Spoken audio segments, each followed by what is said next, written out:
All right, Chris. I know you're with Hawks for a little bit. You're with Memphis Grizzlies for like 8 years. So can you like introduce yourself a little bit? Yeah, yeah, for sure. Chris Chase, strength coach by trade, recently unemployed, but somebody who, or I have spent the past 11 years in working in the NBA, worked for the Hawks for 2 years, worked for the Grizz for nine, and so have much of my experience as a strength and conditioning coach working in the NBA, and then before that, it was in the college space where I was working mostly through my internships, through undergrad and grad school, and then for the first 4 years of my career, I worked in the Division I college level. So worked at University of Rhode Island, worked at University of Southern Cal. So yeah, the experience early on, I think was great. I'm sure we could talk about some of this, but just having a variety of sports is something that I remember as a formative experience and something I really enjoyed. And spanning the sports spectrum of working with football in my internships early on, essentially three of my internships and much of my undergrad was spent helping with football, and then drifting into the Olympic sports as I realized my personality wasn't best suited for football. No offense to football, but that is a beast of a sport to work with, and you got to kind of play a character sometimes that I can't play. So getting into Olympic sports at University of Rhode Island, which I still assisted with football, but then I had six or seven other sports. And then at USC, I ended up having four different Olympic sports that I was catering to. So I only say that because after the NBA experience and kind of thinking about things now that that part of my NBA experience is over, is like, man, I really enjoyed the variety of sports, and I really appreciate what that experience did for my coaching and sort of helped my coaching in the NBA space, like learning how to cater to big groups and learning how to cater to a variety of sports. Whereas the NBA is very, concierge, one-on-one training, sometimes small group, which is great to get really intricate with your programming. But I see the folks that are, I know this is a bit of a tangent, but I see the folks that have only experienced the NBA. And I think that hinders your coaching in a lot of ways, as I look back and think about these experiences now up to this point. So yeah, summary of those of my career experiences, I guess, up to this point. Nice, nice. Actually, this is really cool. Um, as you know, every year there's tons of coaches want to be a strength coach in the NBA in some capacity, no matter it's G League, assistant job, head job, director, whatever. So, and I do notice like a lot of young guys, they solely focus on basketball. And there's sometimes like teams offer the position to guys that never have basketball experience. And so, talk to me about like, because you mentioned you work with a lot of different sports before NBA. So, talk to me about like how you think like having experience with different sports would actually help you in basketball setting. Yeah, it's a great question, and something that is something I place some huge importance on, probably similar to yourself, if you're asking this question, and just in regards to how important it is to have other experiences, coaching or strength and conditioning coaching beyond basketball.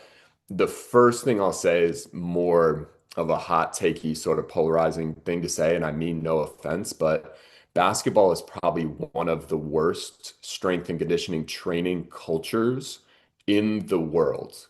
And that is, I just wanted that, I don't want to be, that's not meant to be offensive. That's not meant to be polarizing or anything. I hope that that changes over time. But for those who have experience in basketball, if we're looking in the mirror and being real, the strength and conditioning like practice and execution and culture around that training is horrible. It is horrible. It doesn't mean that like it has gotten better over the years, and it definitely got better through my time in experiencing basketball. And I know the NBA is a little bit different than say working with like high school or college basketball players, but I'll be real, it's probably not that much different in terms of the culture. If that's sort of what we see once they get into the NBA. And this is not meant to criticize basketball players in general.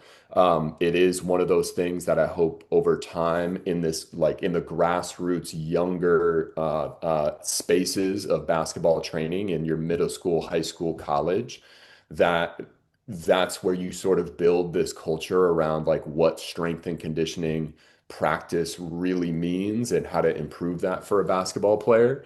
And we can go into the X's and O's about that, but to more of your question, the second piece I'll say is more, more non-polarizing, but is to say that it's just worth it in general to expose yourself to training other sports.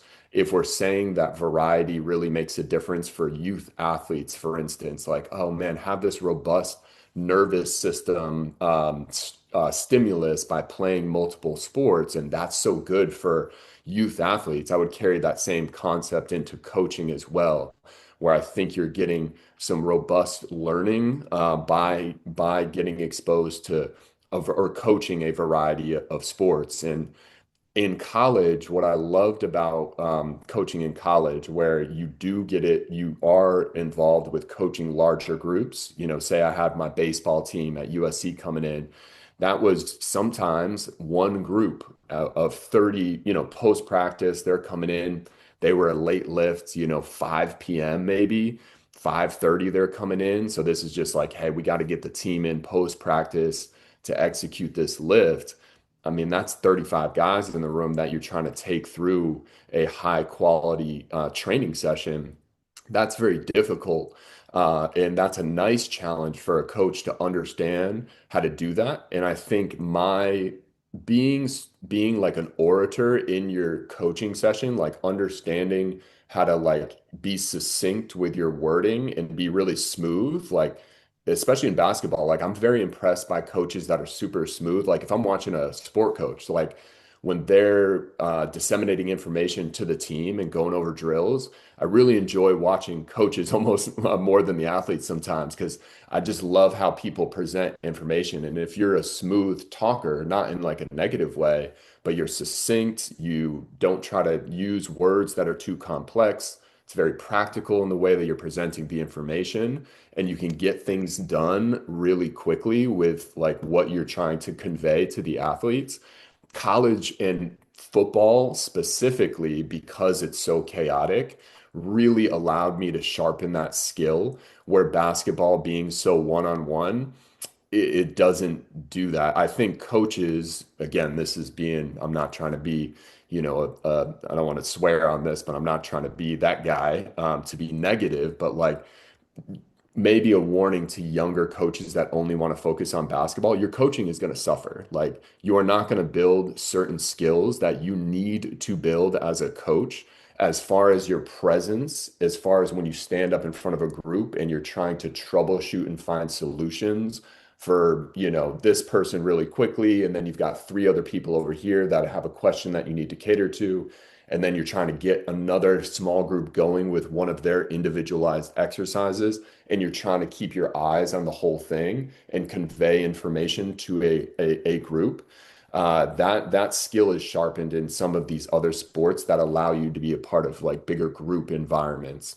And no disrespect, because again, I want to.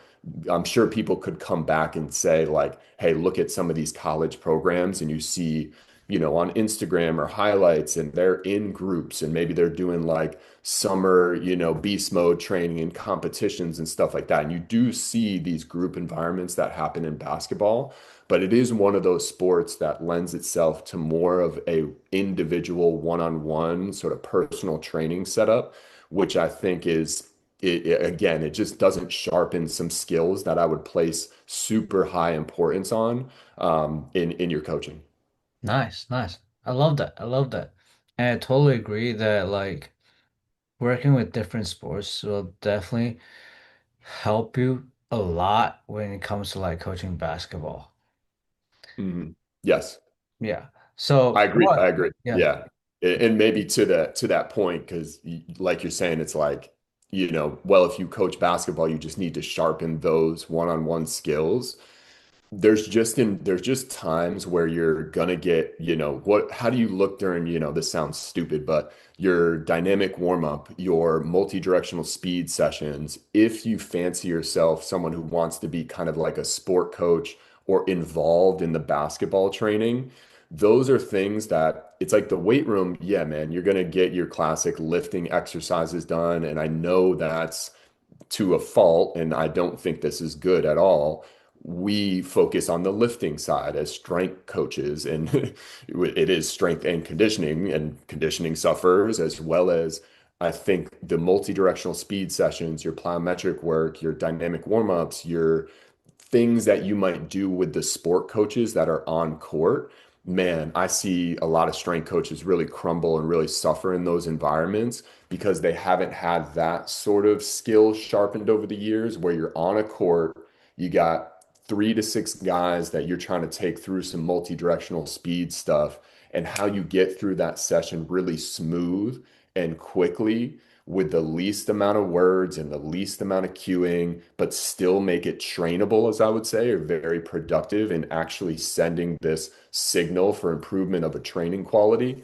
Man, I think the on-court presence of basketball strength coaches is pretty bad, Mhm. because you're so in the weight room and in more of this one-on-one. When you all of a sudden have to be this bigger presence and a bit louder and more clear, and it's, hey, you only got 10 to 15 minutes to go through this, MDS, plyometric, basketball specific sort of training. That's where I love that stuff. That's my favorite. Like that takes me back to the college days and the football days when when I was out on the field and we're going through stations and right, wrong, or sideways. You had to be so quick and succinct to get through the 50 to 60 football players that are going around this session. So yeah, that's to your, like you said, it's working with other sports, I think really helps your basketball S&C skills. Yeah, and one thing I was listening to the previous podcast you did with Hunter and Mm. Rob is like you did mention like your time you spent some time with football, and I remember like when I was interning with the football team, man, not gonna lie, I hated it. It's like, yeah, I get it, like just being honest, like I work with football and basketball. Like, I'll say this. When it comes to like deceleration, when it comes to like drills, when it comes to like warm up, not gonna lie. Football strength coach are probably one of the best out there. Basketball strength coach definitely sucks. Yeah, and it also like this also related to like the topic we want to talk about today is like change of direction, deceleration. Man, not gonna lie, basketball strength coach definitely suck at change of direction and deceleration.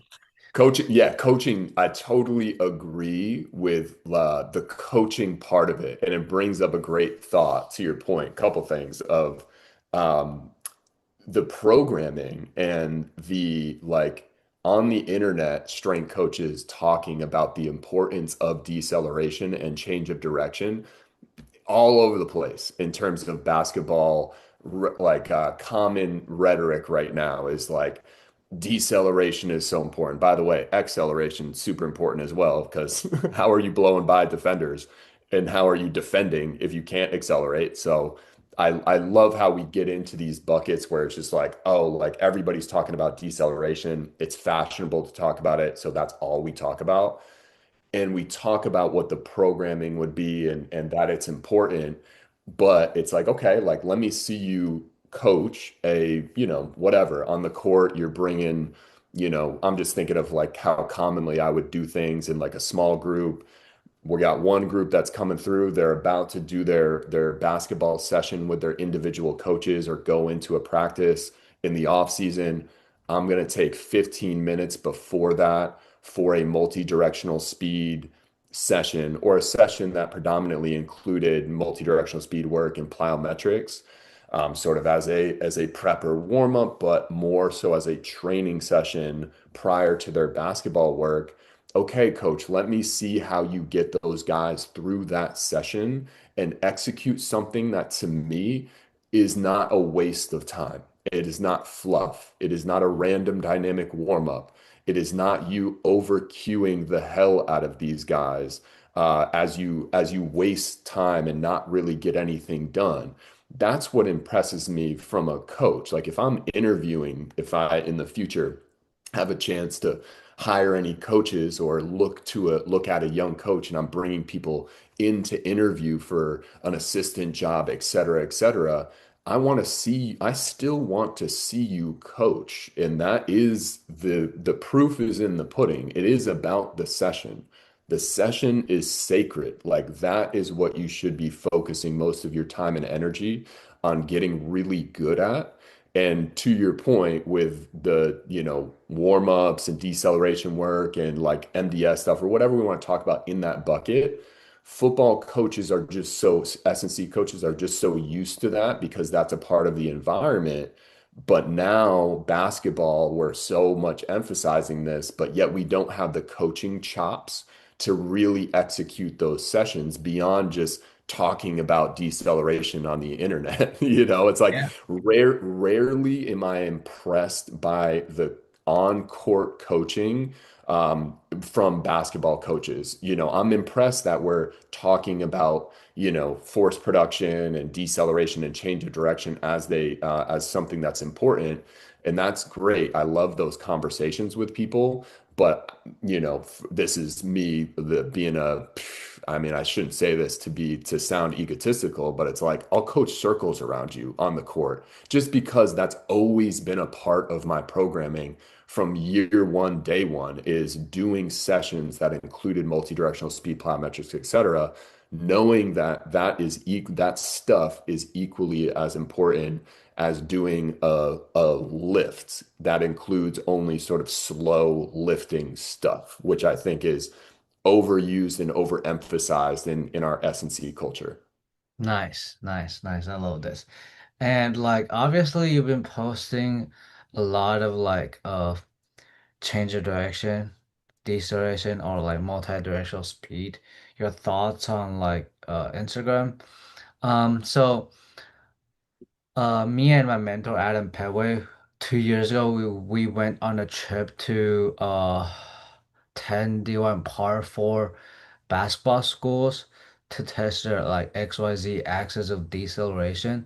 So we use force plate and 1080 to do like different types of jumps. Uh 5 meter ADA, 10 meter ADA, 505, and then 5 meter lateral shuffle. So what we found is like the penultimate and pre-penultimate step in those testing environment are super important, right? But like in game, you're not gonna have that. So like do you think there's a value to like teach or like train at least like penultimate, pre-penultimate step? Yeah, yeah, yeah. I think a great conversation we could dive into. Definitely have a million opinions on this, but I think this is a space where the conversation does have to get better. And I've talked to Adam in the past as well. Really respect what he puts out there to the world and the work that he's trying to do, and many other strength coaches that are trying to improve this space. I mean, Damian Harper popularizing the ADA test. So the things that are coming out, I think, are making this multi-directional speed testing, evaluation, and training, not just specifically in basketball, but in all sports, hopefully better.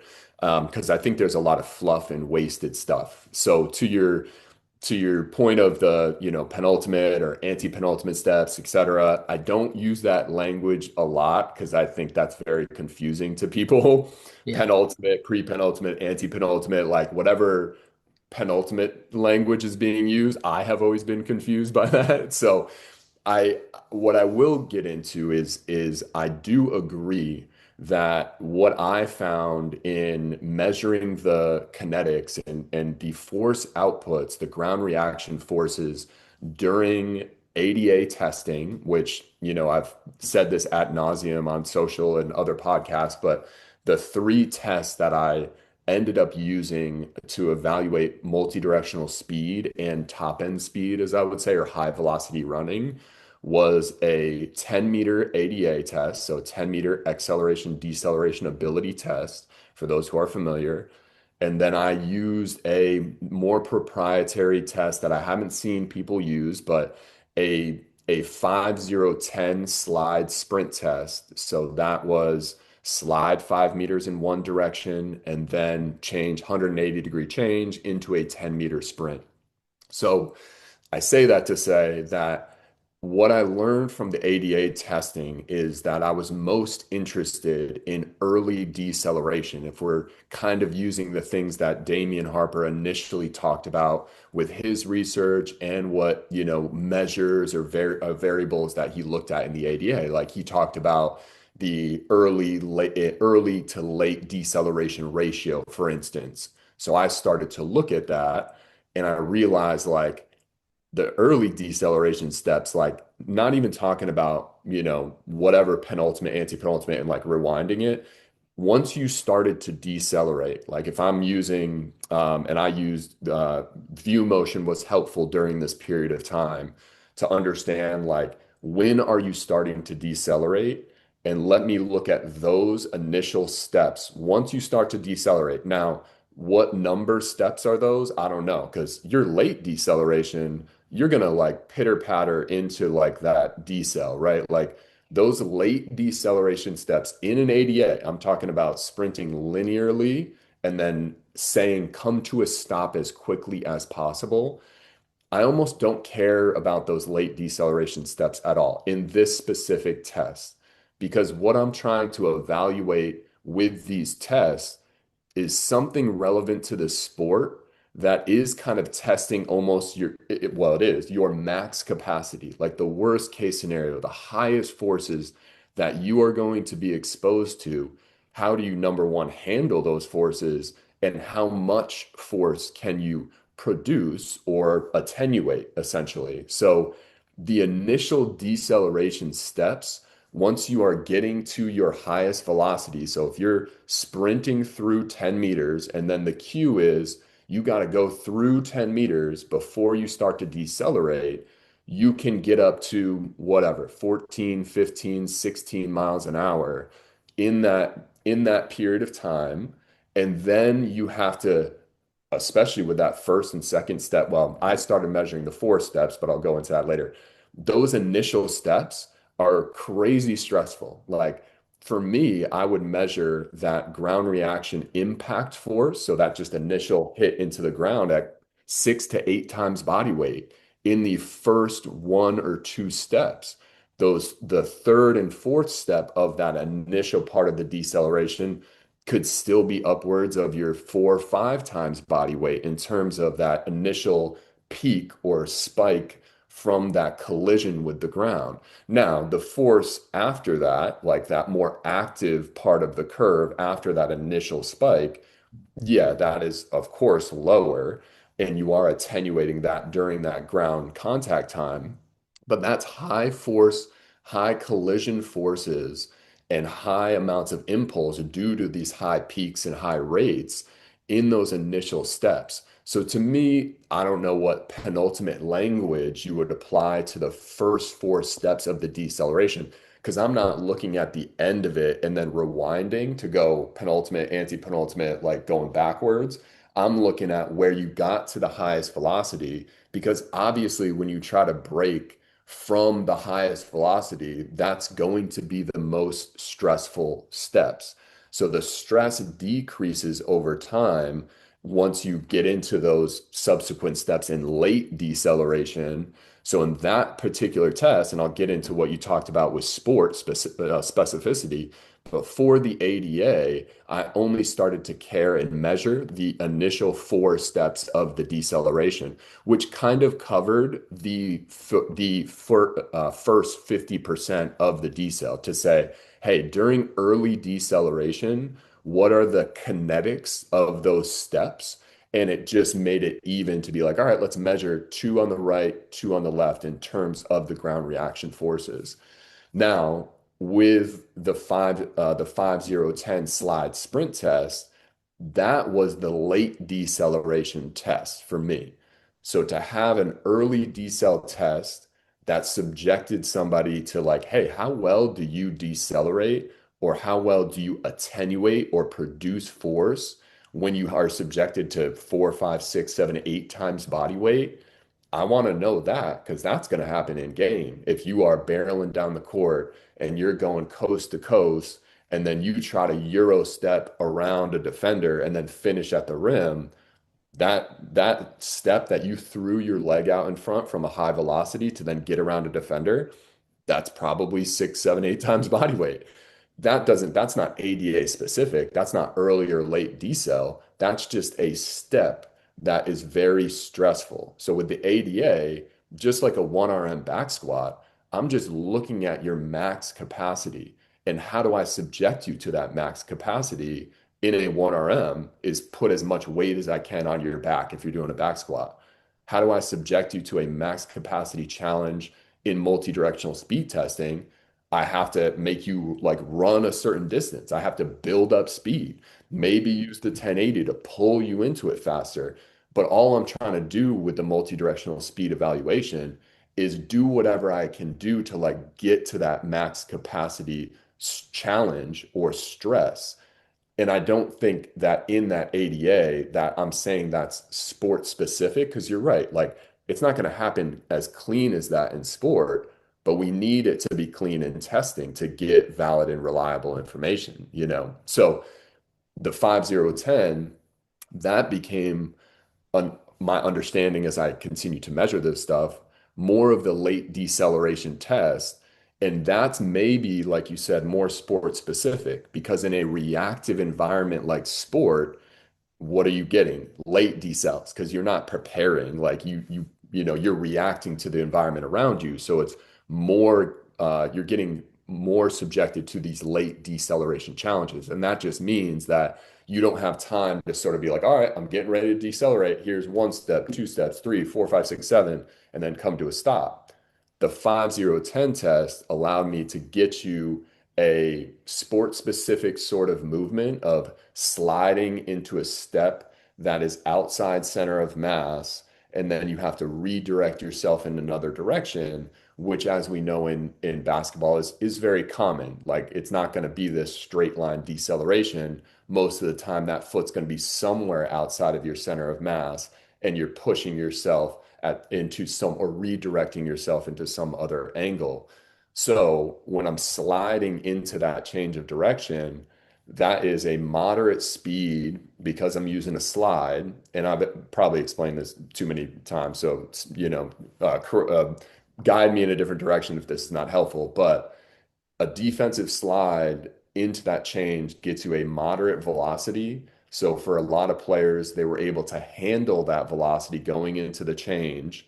Then you get an easier position because I'm defensive sliding and say I'm facing this way when I plant and then I want that player to execute a directional step, it's much easier to do that when I'm sliding and facing this way, plant that leg, and then directional step in the opposite direction versus if I'm sprinting towards that line and I have to make this full turn back the other way. That is not clean to me. So a lot of times when I see people testing a change of direction where they sprint into the line and then sprint away, those steps in the change are messy to me. What I'm trying to challenge in that 5-0-10 is that final foot contact. That's your late deceleration is pretty much what I found is that if I looked at your last step, like gathering to get into the final foot contact for the 5-0-10, that was your last 50% of the deceleration. So it was really just the final foot contact that took care of the last 50% of the decel. I want to understand how well that leg can handle that change of direction. So I want as much force being produced or subject you to as much force as possible on that one leg. And to do that, I want to make sure you're executing a directional step. Because if you don't execute a directional step, i.e., where not a crossover step, where you plant that foot and then your non-working leg acts as a rudder to kind of open up, foot lift slightly, open up, reposition to then direct you or start running towards the opposite direction. Again, that final foot contact is what attenuates that force and is your initial driver to get you going in the other way. So when that change of direction is messy, like if I see, we brought up football where like 5-0-10 or sorry, 5-10-5 is popular. A lot of times those changes are so messy, you're not subjecting like one leg to some particular sport specific forces that are transferable to sport or that let you evaluate how well that athlete is going to cut, say, in the opposite direction or redirect forces. So making a long story long, having your sort of general early decel oriented test in the ADA that really challenged some super high forces, I thought was good to understand how well an athlete can handle high forces in a sport specific, more horizontally driven movement like a deceleration. And then the 5-0-10 slide sprint test was done in a way to allow for that final foot contact outside of center of mass to be the primary KPI. Like the kinetics of that step were the primary thing I was looking at. And it's just like the slide just got me into that step. It's like I just want to see you slide. Like I'm just setting up that step as well as possible to get a clean view of how well you can handle that change and how well that leg can produce force, if any of that makes sense. Yeah, yeah, yeah. It definitely makes sense because um before summer league, I went on a trip to like visit five different like biomechanics lab in the country.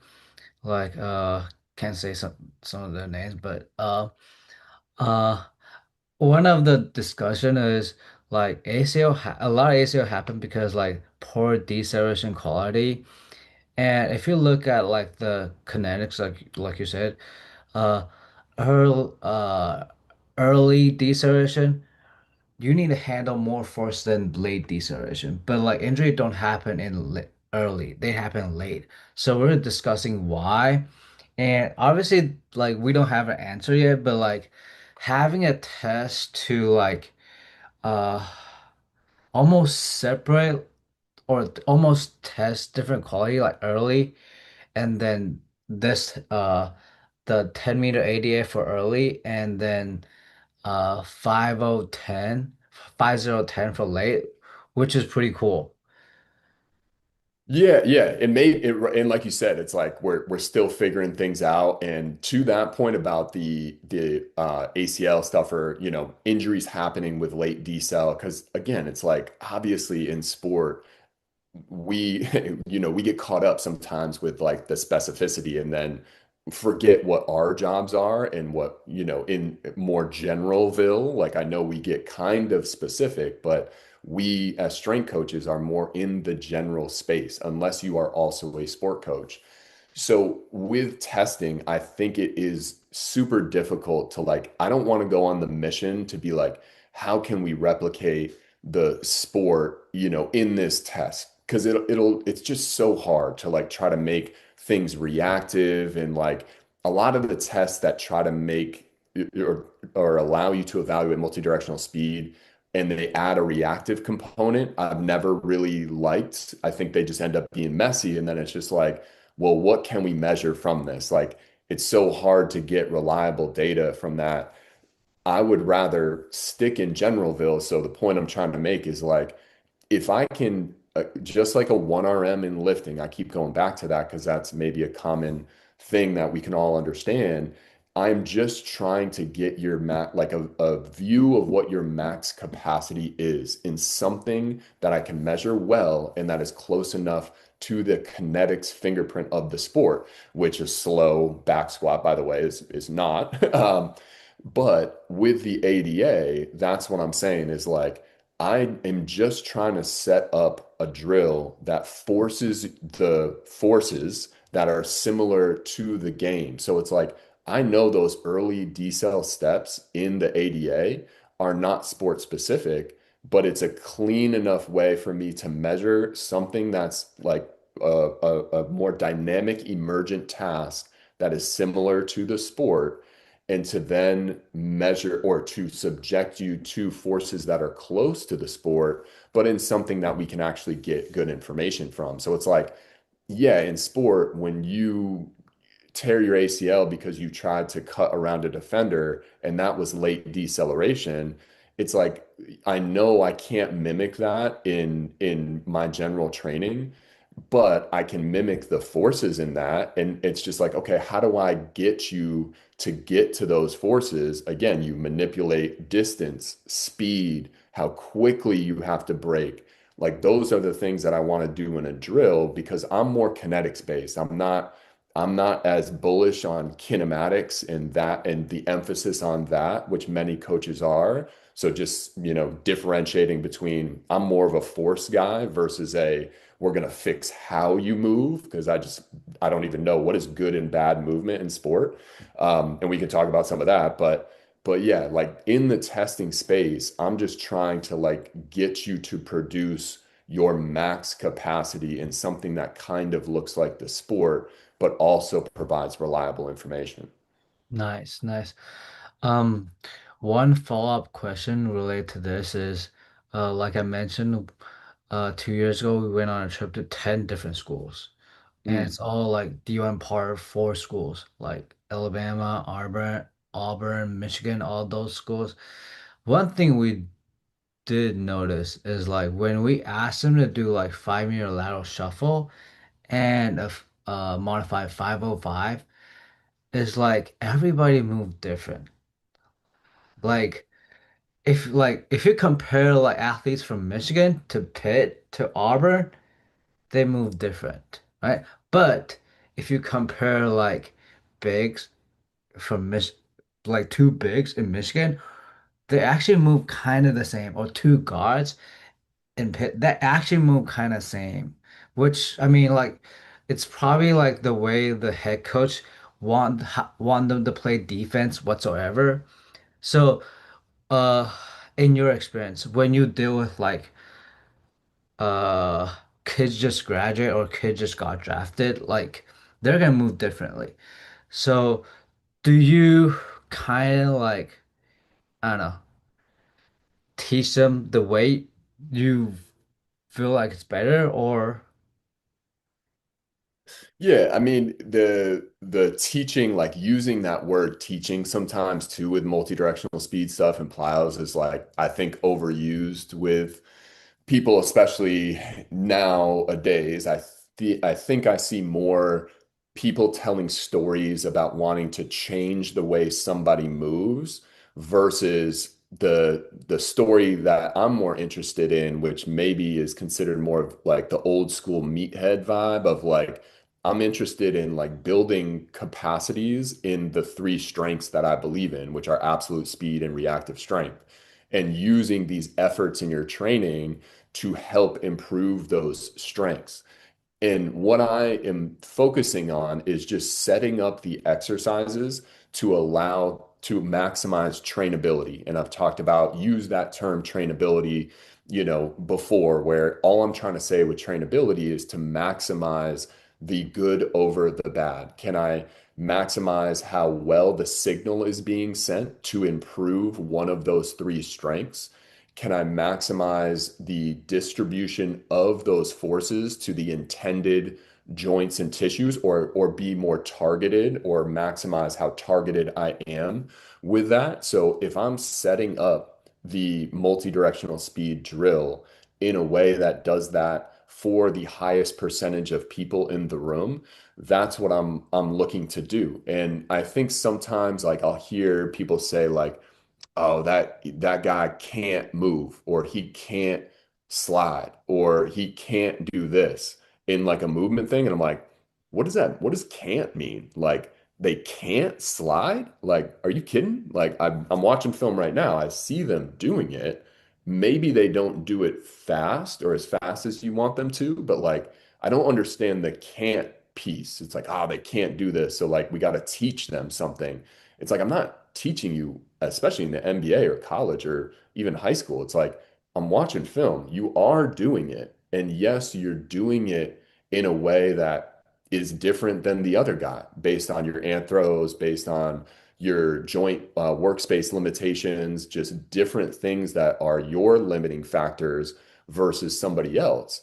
And that's okay. Like, I still need to train you, and I want to, in a ADA, I use this example commonly where in an ADA, a lot of times people will test the ADA, and if they're kinematic based and that's what they're focusing on, what's a common issue with ADA or that people will point to in an ADA? It'll be their torso is dipping forward and they don't have this sagittal plane control of their torso. And oh my God, they like kind of fell forward a little bit. And that's what we need to focus on in their training is to like have them avoid doing that. And this is why I don't really mess with that approach because like, dude, you see that all the time in sports. Like that is I don't know if that's good or bad, but I know that in the drill, if I'm trying to make that a more quad dominant deceleration, if that person is avoiding that quad dominance by dipping their torso forward and making it maybe more hip dominant, etc. It's like, well, I'm not getting what I want out of that drill. So then what I've done in the past is if you're wearing a waist belt, then and you are somebody who is not controlling their torso well enough and it's kind of fallen forward during that deceleration, I'll use a chest harness. And just like we do with a front squat or some sort of anterior reach during lifting, I'm just adjusting the exercise to get what I want out of the exercise. I'm not going to pretend that I'm changing the way you move in sport. Like I'm changing the way you move in the exercise for sure, but it's just to get what I want out of the kinetics of the drill. So at the joint level and at the muscle level, I want to distribute force where I want to distribute it. And I want to make this more quad dominant. So I'm just setting it up to do that. So I think some of the kinematic and like changing the way guys move or teaching stuff to bring back to your question of like, hey, this guy moves a certain way, that guy moves differently, maybe based on the coach. It's like, I don't want that to come into play. Like, I will just set up the drill for all of you. And that's why I like the 5-0-10 slide sprint, just as an example, is like if I am reducing the chance of the variability of the movement by making it like I could have done a sprint 5-0-10 test, but a slide sprint made that look more similar amongst all the athletes. Because when all athletes did a defensive slide for basically around 3 steps to cover 5 meters, they looked more similar in that change of direction more times, like 95% of the time, an athlete is just executing a directional step pretty cleanly if they're doing a defensive slide into that change versus if they ran into that change, it was just messier. Sometimes it was more of a crossover step. A lot of times, if you're running into that change, it'll be like your inside leg that's getting more force in that crossover step, and you're not totally loading the outside leg. Same thing. So those making those things as easy as possible. Same thing with the ADA. We started doing a 15-meter ADA and we realized that at 15 meters with a max effort sprint through 15 meters, we had a lot of guys that changed their deceleration mechanics because it was so fast, where they started turning their hips to kind of like get more of a hockey stop at that speed because it was just too high of a speed to decelerate from. So to make it look more of the same amongst all the athletes, just change the drill. I'm not saying I improved their movement. I just changed the distance, you know? So I think some of that teaching and kinematic talk is a bit overblown and maybe a focus that is kind of getting us off where we need to focus on in our strength and conditioning practice. Nice. Love it. Love it. Um, so don't want to put you in a position, but still kind of want to ask you this because obviously, like I think you guys are one of the like early adopter to the whole biomechanics testing, like whatsoever, data collection whatsoever. So thoughts on the whole biomechanic initiative and like uh just from your experience, how can we like implement that piece into like training, rehab, whatsoever? Yeah, and I wouldn't necessarily say that we were early adopters or have any like when I was working for the Grizz or had the resources. Like I know, the NBA started to require their version of the biomechanics testing and the suite of testing that we all were required started, what was that, 2 years ago, maybe started Yep. to require to do. And I think that's a nice initiative, but I still think it's so kinematic based that is a problem. I think we're too focused on yeah, we're too focused on like saying, oh, the way that this person moves is the problem, and their knee is going into some level of valgus here, or their trunk control is subpar. And the first point I'll bring up is similar to what I said before in the previous question is like, if you change the movement, sometimes it looks great. Like if the way sometimes I would see the execution of the testing done would be like, oh, well, like I wouldn't even cue them like that.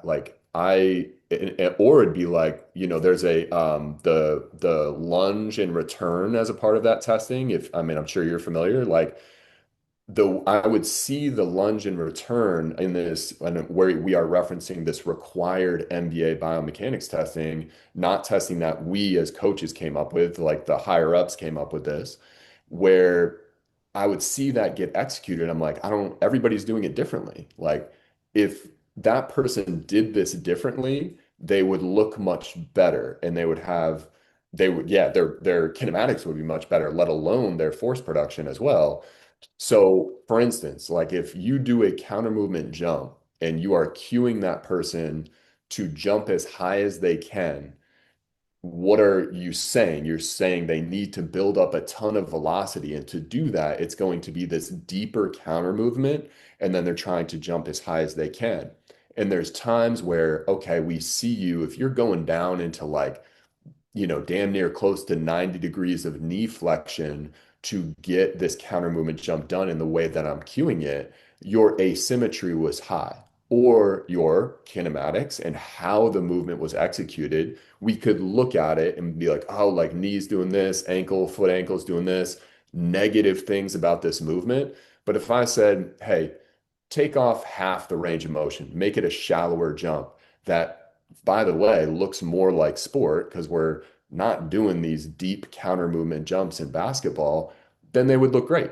Like you do a faster jump with a shorter counter movement, and then all of a sudden it's like asymmetry goes away, knees look good, foot ankles good, so this is where it confuses me on the whole, like, let's emphasize just how the person moves and focus in on that because there's so many variables there that are just coaching stuff sometimes, like just literally how you're cueing or how you're coaching it, or how the athlete might be confused about the execution of the movement. And then we start like, oh, let's get together with all of our staff and be like, oh, what do we do about this? Like, look at how bad their knee looks and like how their knee is tracking here. Like, trust me, like more of what I've seen that it hits you in the face with like the issue is a force production bottleneck. It is a and we use, testing and isolation, for instance, which, I know is very non-functional to most people, but I've used this point before. Like, if you have access to devices like a Humac device or another brand of one of those type devices where you can test, isokinetics, isotonic, isometrics, like it's not just an isokinetic machine, as you probably know, like you can test a lot of stuff in isolation, high rates of force, high peak force, high impulse, like over longer periods of time.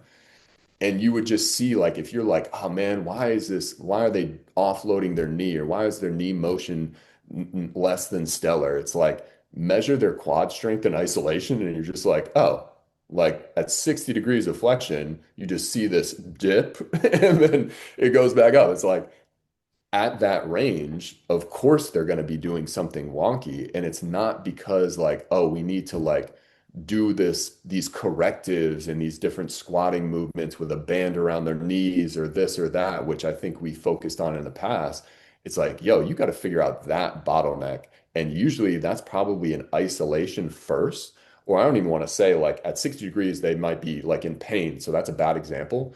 But you could see that their right side is 30% less strong in isolation from a like quad centered challenge versus their left. So why do you think they're moving in a bad way during this deceleration or this drop jump challenge? And a lot of times we go into this like these weird correctives that we're trying to make a difference in their movement. It's like, no, I'm going to train the shit out of their quads in isolation or in, some sort of strengthening thing for all of the qualities of strength, absolute speed and reactive, to try to punch that strength, all of these strengths up to then help them.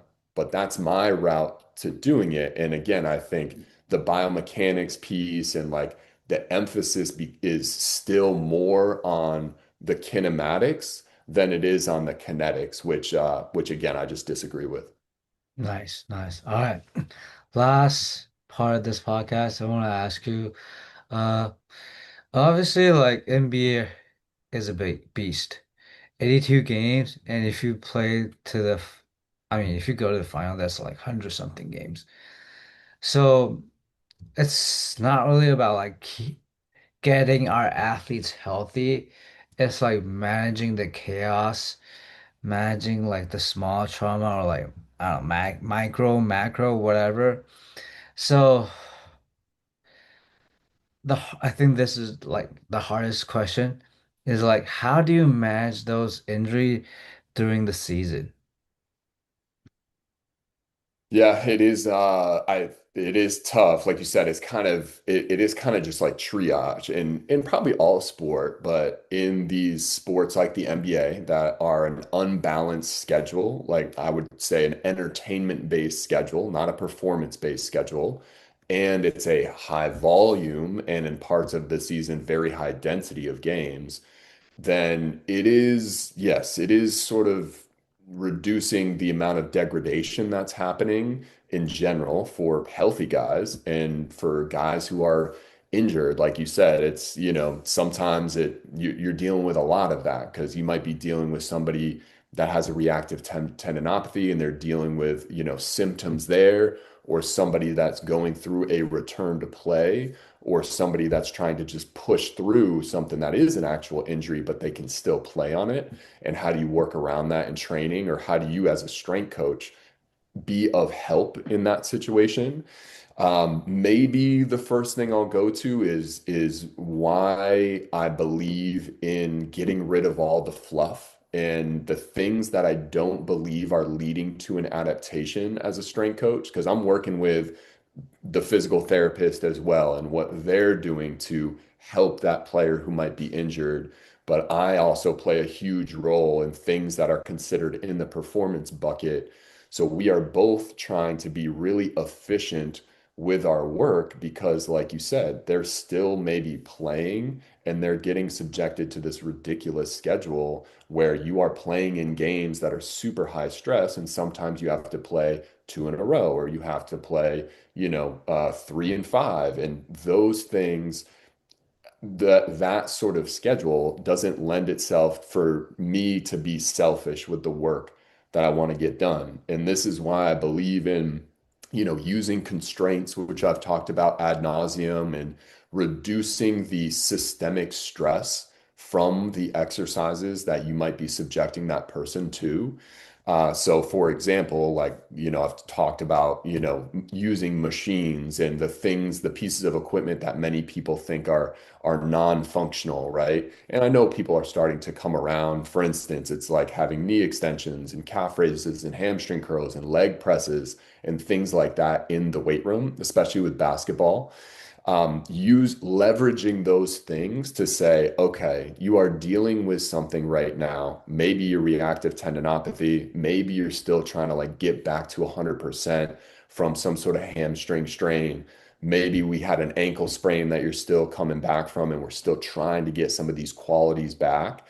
If I can reduce the overall stress, because you're still, at that point, if we're using like in season as an example, and a player that's still involved in basketball activities, they are getting that speed strength, reactive strength stressor from their court work.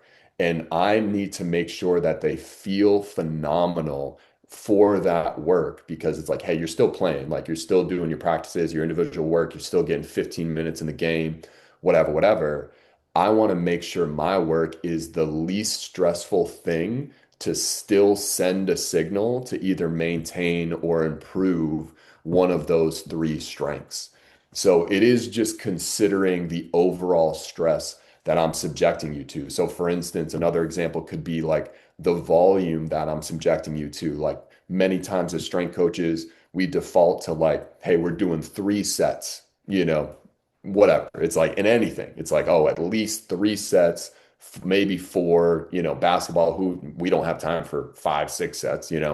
But where I got to, for instance, with repetition effort work and the stuff that is more tissue oriented and chasing after the biology. So I'm saying, hey, I want to maintain the amount of muscle tissue that you have and maintain the quality of maybe your tendon tissue by using some of this slower rep effort oriented work.